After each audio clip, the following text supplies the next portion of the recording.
ជីវិតពេលខ្លះវាមិនដូចការគិតទេអ្វីដែលយើងគិតថាវាល្អ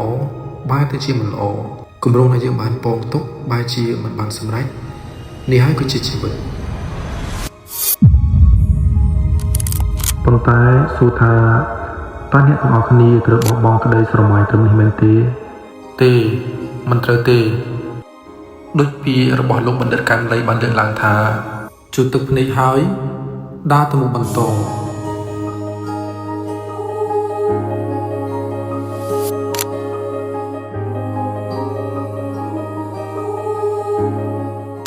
ជីវិតដូចទៅនឹងស្ថានីយ៍រថភ្លើងអញ្ចឹងមានភ្ញៀវខ្លះក៏ចូលមកជិះនៅក្នុងស្ថានីយ៍រថភ្លើង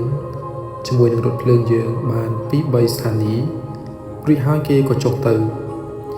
ចំណែកឯស្ថានីយ៍រថភ្លើងរងចាំភ្ញៀវថ្មីចូលមកជិះដូចទៅនឹងជីវិតរបស់យើងដូចគ្នាមានជួបមានលាអ្នកខ្លះទៀតក៏មករកយើងវិញអ្នកខ្លះទៀតក៏ជួបតែម្ដងក៏ទៅរហូតទៅ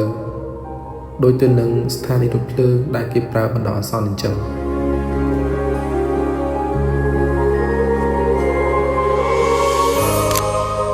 ចំពោះខ្ញុំវិញ